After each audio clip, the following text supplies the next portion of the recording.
എല്ലാവർക്കും നമസ്കാരം. ഇത് വിഐയുടെ ഏറ്റവും ലേറ്റസ്റ്റ് മോഡൽ മോസ്ഫെറ്റ് ബോർഡാണ്. 240 ആണ് ഇതിൽ ഉപയോഗിച്ചിരിക്കുന്നത്. ഇതിൽ നമുക്ക് 30 വോൾട്ട് മുതൽ 38 വോൾട്ട് വരെയുള്ള വോൾട്ടേജുകൾ കൊടുക്കാം. അതായത് 24ൻ്റെ 27 ട്രാൻസ്ഫോമർ നമുക്ക് ഉപയോഗിക്കാം. ബ്രിഡ്ജ് ചെയ്യാച്ചെങ്കിൽ 24 ട്രാൻസ്ഫോമർ റെക്ടിഫയർ ചെയ്ത് കൊടുക്കുകയാണ്. അല്ലാച്ചെങ്കിൽ 27 ട്രാൻസ്ഫോമർ കൊടുക്കാം.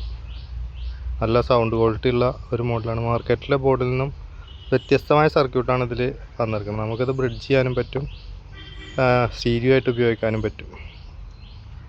ഇതിൽ വാട്ട്സിൻ്റെ റെസിസ്റ്റൻസറാണ്, ടാസി ബോക്സി PCB ആണ്, പിന്നെ കെൽട്രോണിൻ്റെ കപ്പാസിറ്റർ, സാൻവയുടെ കപ്പാസിറ്റർ, ഇതൊക്കെയാണ് ഇതിൽ ഉപയോഗിച്ചിരിക്കുന്നത്. ഇതിൻ്റെ കണക്ഷൻ വരുന്നത് എങ്ങനെ ആണെന്ന് വെച്ചെങ്കിൽ ഇത് സ്പീക്കർ ലൈൻ, ഇത് മറ്റൊരു ഭാഗത്തെ സ്പീക്കർ ലൈൻ. ഇവിടെ പ്ലസ്, ഗ്രൗണ്ട്, മൈനസ് ഇവിടെ കൊടുക്കുക. ഇവിടെ ഇൻപുട്ട് കൊടുക്കുക. സെൻറ്റർ ലെഫ്റ്റ്,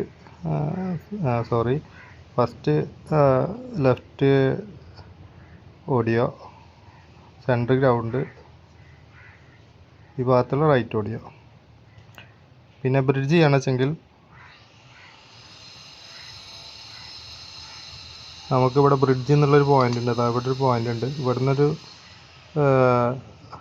ഈ ഭാഗത്തു നിന്നൊരു ജമ്പർ അല്ലൊരു വയർ കണക്ഷൻ ഇതിലേക്ക് ഇടുക.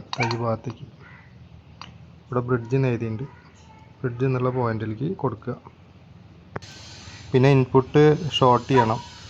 ഈ ഭാഗത്തുനിന്നും ഈ സെൻറ്ററും കൂടി ഷോർട്ട് ചെയ്യുക. അവിടെ ബ്രിഡ്ജ് എന്നുള്ള പോയിന്റ് ഒരു എഴുതിൻ്റെ ആ ഭാഗത്ത് ഷോർട്ട് ചെയ്യുക.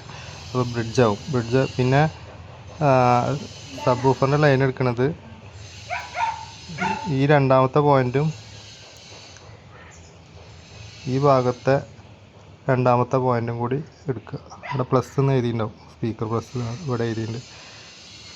അതേപോലെ ഈ ഭാഗത്ത് സ്പീക്കർ പ്ലസ് എഴുതിയിട്ടുണ്ട്. ഇതൊന്ന് രണ്ടെണ്ണമാണ് സ്പീക്കർ ലൈൻ അല്ലെങ്കിൽ സബ് വൂഫറിൻ്റെ ലൈൻ എടുത്തിട്ട്.